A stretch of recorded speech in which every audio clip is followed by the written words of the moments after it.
August 1977, strange things began to happen in a quiet North London suburb.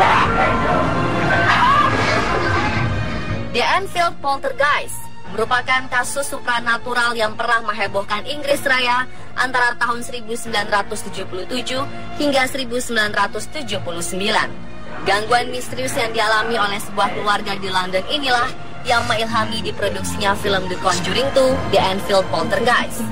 Tak seperti kisah dalam filmnya, paranormal kenamaan Ed dan Lorraine Warren bukanlah paranormal pertama yang terlibat menangani kasus misterius ini. Ada beberapa paranormal yang menyelidiki kasus besar ini. Suami istri Warren datang menyelidiki kasus kerasukan yang menimpa Enfield pada 1978 atau kira-kira 1 tahun setelah kasusnya ramai diberitakan di berbagai media Inggris dan menjadi pembicaraan para penyelidik, baik dari kepolisian hingga paranormal. Berdasarkan kesimpulan dan pengakuan dari korban, beberapa peristiwa yang terjadi adalah palsu. Tetapi Ed dan Lorraine Warren tetap meyakini ada penjelasan dan fenomena supranatural nyata di dalam rumah tersebut.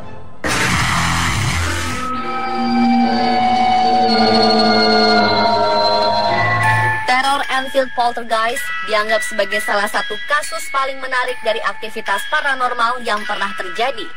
Satu hal yang membedakan teror hantu Enfield dengan kebanyakan kasus lainnya adalah adanya lebih dari 30 orang saksi mata, termasuk dari pihak kepolisian dan wartawan saat peristiwa tak masuk akal itu terjadi.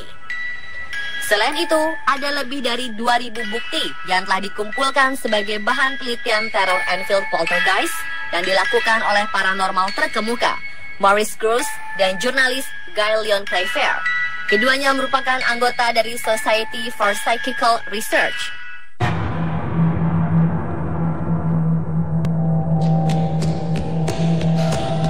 Teror makhluk tak kasat mata ini bermula pada 31 Agustus 1977 lalu, di mana Peggy Hudson, seorang ibu tunggal dan keempat anaknya, tengah menjalankan rutinitas harian seperti biasanya. Hingga akhirnya pada saat malam tiba, anak-anak Peggy, yaitu Margaret, Janet, Johnny, dan Billy, bersiap-siap untuk tidur di kamar yang terletak di lantai atas rumah mereka. Keempat bocah ini merasakan ada sesuatu yang buruk akan datang pada mereka. Dan apa yang mereka rasakan saat itu menjadi awal dari teror supranatural yang kemudian berlangsung selama lebih dari 1 tahun. Margaret, Janet, Johnny, dan Billy mengatakan saat mereka tidur, mereka merasakan seperti ada sosok yang mengguncang, menarik, menyeret, dan menghempaskan tubuh mereka. Anehnya, peristiwa tak masuk akal ini terhenti setiap kali sang ibu memasuki kamar anak-anaknya dan menyalakan lampu. Karenanya, ibu tunggal ini tidak percaya mendengar cerita anak-anaknya tentang apa yang dialami oleh mereka setiap malam. Peggy Hudson percaya jika semua ini adalah suatu keisengan atau ulah yang dilakukan oleh anak-anaknya untuk menakut-nakuti yang lainnya. Hingga pada malam-malam berikutnya, rasa ketakutan itu akhirnya dirasakan juga oleh Peggy saat ia mematikan lampu kamar anaknya, yang mulai mendengarkan suara-suara aneh seperti yang diceritakan oleh anaknya. Tak hanya suara seretan saja yang ia dengar, ia mengaku melihat langsung laci-laci di kamar bergeser dan mendengar sebuah ketukan keras. Tanpa pikir panjang, Peggy segera membawa seluruh anaknya keluar dari rumah dan pergi ke tetangga untuk meminta bantuan dan pertolongan. Saat para tetangga sibuk menggeledah seluruh ruangan rumah Peggy, mereka mengaku mulai mendengar suara-suara aneh seperti yang dialami keluarga Peggy. Karena takut akan suatu hal buruk yang akan terjadi, para tetangga memutuskan untuk memanggil dan meminta pertolongan kepada polisi setempat. Mendengar laporan ini, tentu saja pihak polisi tidak mempercayai hal-hal supranatural terjadi di rumah Peggy. Hingga Peggy mulai mematikan lampu-lampu di dalam rumah. Suara-suara aneh mulai terdengar, seolah datang merayap dari dinding-dinding berbeda di setiap sisi rumah. Polisi yang bertugas saat itu pun terkejut bukan main saat mereka mengaku melihat langsung kursi-kursi mulai bergeser dan terlempar di sekitar mereka. Kabarnya, petugas polisi bernama Caroline Hipps membuat surat sumpah yang menegaskan kesaksian ini. Setelah adanya kesaksian tersebut, peristiwa supranatural di Enfield ini mulai menjadi perhatian besar media Inggris.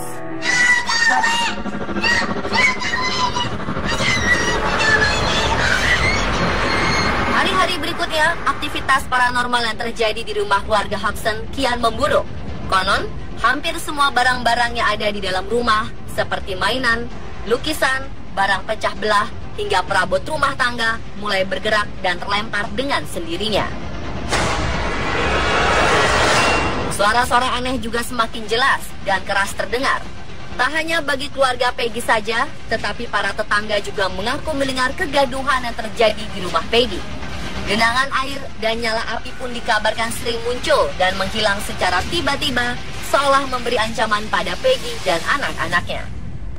Can you tell me where you are at the moment in the room? Unapologetic. Why do you speak unapologetic? It's my bed.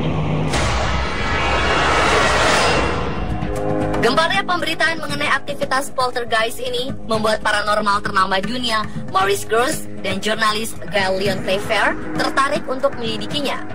Saat berada di rumah penuh kejutan ini, Gail Leon mengaku mendengar suara aneh yang bergetar keras di dinding, seolah bergerak menuju ke salah satu ruangan rumah.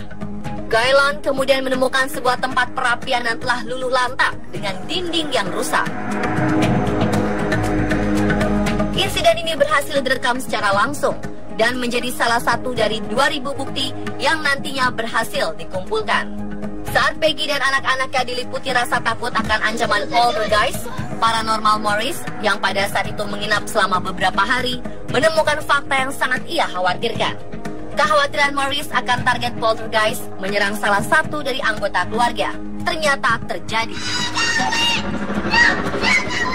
Kekhawatiran ini bermula ketika Maurice merasa terganggu dengan teriakan dan jeritan keras Janet di malam hari. Pada saat dia sampai di bawah tangga lantai atas, Maurice mengaku menyaksikan Janet terseret di lantai. Kemudian tubuhnya dihempaskan di bawah tangga. Tanpa ada sesuatu di sekitarnya, Maurice yakin bahwa fenomena tak masuk akal ini hanyalah awal dari berbagai peristiwa supranatural lainnya yang diarahkan kepada Janet. Teror pada Janet terus terjadi. Hari lainnya, Maurice melihat Janet melayang di udara.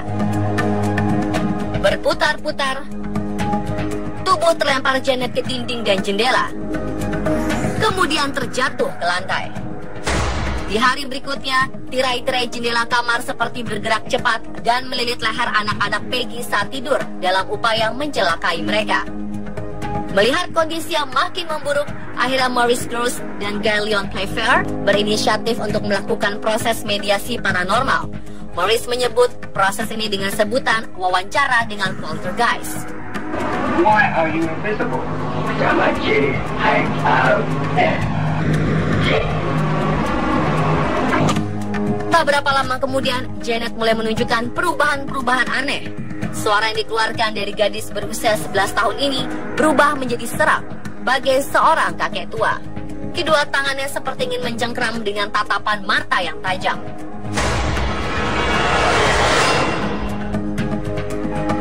Apakah yang kemudian terjadi dalam proses mediumisasi ini? Siapakah sosok yang selama ini menghantui Peggy dan anak-anaknya? Apakah ia merupakan penghuni rumah sebelumnya? Ataukah roh lain yang telah ada ratusan tahun yang lalu? Pemirsa, simak kelanjutan kisah Enfield Poltergeist besok hanya di On The Spot.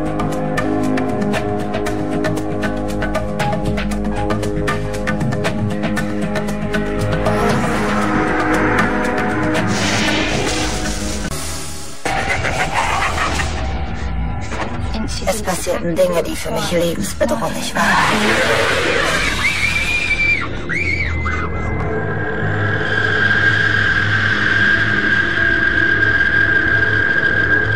Peggy Hobson dan keempat anak-anaknya nyaris setiap hari mendapat gangguan poltergeist di rumahnya yang terletak di 284 Green Street di Enfield, London Utara. Margaret, Janet, Johnny, dan Billy mendapat teror supranatural berupa suara-suara misterius serta aktivitas tak masuk akal lainnya seperti gerakan mengguncang, menarik, menyeret, dan menghempaskan tubuh mereka.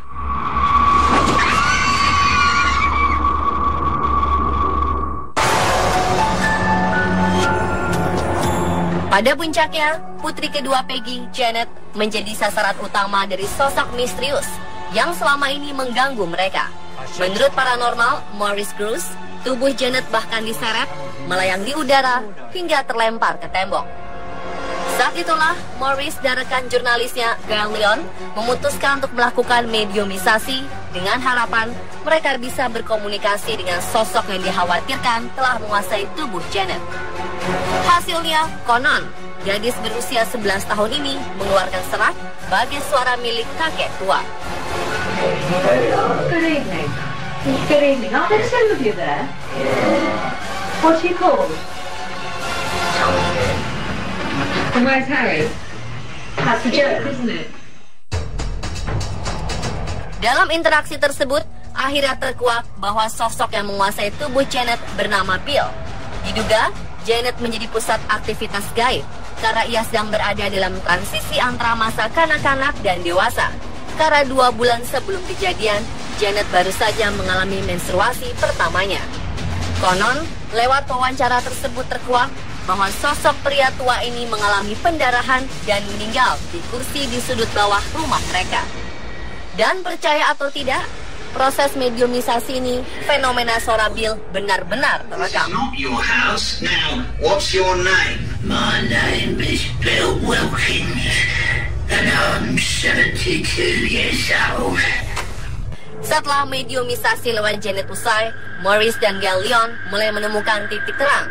Keduanya segera mencari tahu siapa pemilik yang menempati rumah Enfield sebelumnya. Lewat penyelidikan, mereka menemukan seorang putra dari pemilik sebelumnya yang bernama Terry Wilkins. Mereka kemudian menunjukkan hasil rekaman proses mediumisasi ini kepada Terry. Putra pemilik lama rumah tersebut menegaskan dan membenarkan bahwa ayahnya, Bill Wilkins, memang telah meninggal dengan kondisi yang sama seperti hasil mediumisasi.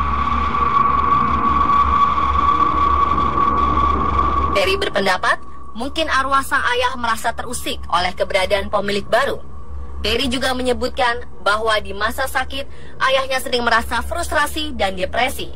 Sosok Bill lebih memilih kesunyian dan kesendirian. Aktivitas poltergeist mulai menurun dengan sendirinya pada musim semi 1978 dan berangsur-angsur menghilang. Keluarga Peggy Hobson akhirnya dapat kembali pada kehidupan normal. Sumber lain menyebutkan bahwa aktivitas poltergeist mulai surut di rumah tersebut setelah Peggy meminta bantuan pendeta lokal untuk membersihkan rumahnya pada 1978. Setelah Peggy meninggal dunia, anak-anaknya pun pergi dari rumah tersebut. Namun konon, masalahnya tak berhenti sampai di sana. Ritual dari pendeta mungkin berhasil mengurangi intensitas aktivitas paranormal di rumah keluarga Hobson. Sayangnya, menurut kabar, masih ada arwah yang dipercaya membuat ulah di rumah ini. Ini karena keluarga menempati rumah tersebut setelah keluarga Peggy hanya bertahan sebulan, sebelum kemudian memutuskan untuk pindah rumah.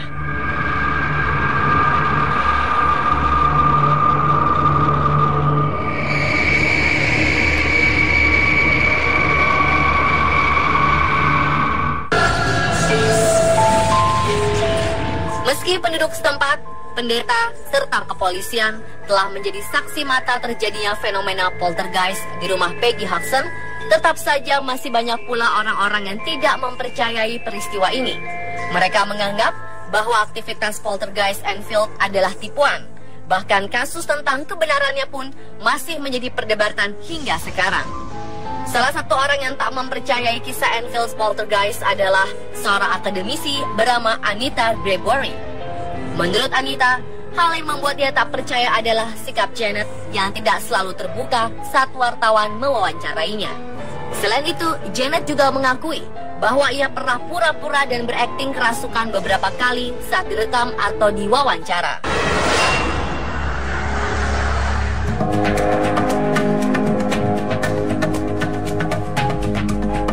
Mendengar pernyataan ini, di Society for Psychical Research yang diwakili oleh Maurice Grosse dan Gail Leon Playfair secara terbuka menegaskan jika fenomena teror Enfield poltergeist yang dialami oleh keluarga Peggy Hobson tersebut adalah benar-benar nyata. Hal ini diperkuat dengan dipublikasikannya 2.000 bukti yang berhasil didokumentasikan melalui hasil foto, rekaman audio dan video, catatan-catatan kejadian, hingga puluhan saksi mata yang melihat secara langsung kejadian tersebut.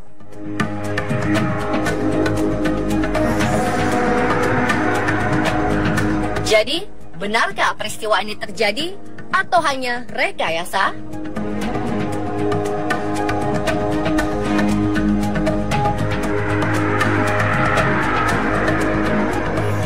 Dalam film Conjuring 2, Ed dan Lorraine Warren melidiki kejadian gaib yang menghantui keluarga Peggy Hudson. Keluarga cenayang ini terlihat sangat berperan besar membantu keluarga Hudson dalam menghadapi kejadian-kejadian gaib. Dalam film, mereka juga berhasil merekam suara Janet yang sedang dirasuki kakek Bill. Namun beberapa pihak termasuk Gail Leon Playfair meragukan peran besar Ed dan Lorraine dalam kasus Enfield Poltergeist. Gail Leon mengatakan bahwa pasangan Warren tidak berperan besar dan diklaim hanya mencari keuntungan semata dari eksploitasi media terhadap Enfield Poltergeist. Menurutnya, Ed dan Lorraine Warren tiba-tiba saja muncul dan hanya berada 1 hari di sana. Sementara itu, Ed Warren menyebutkan bahwa ia dan sang istri mulai menyelidiki kasus tersebut pada musim panas 1978 atau saat fenomena supranatural masih terjadi. Selain diangkat ke layar lebar, kisah Poltergeist ini juga pernah diangkat menjadi mini-seri televisi berjudul The Enfield Haunting. I saw the teapot move on his own accord. You see what you want to see. Don't leave me alone with it. Just gone.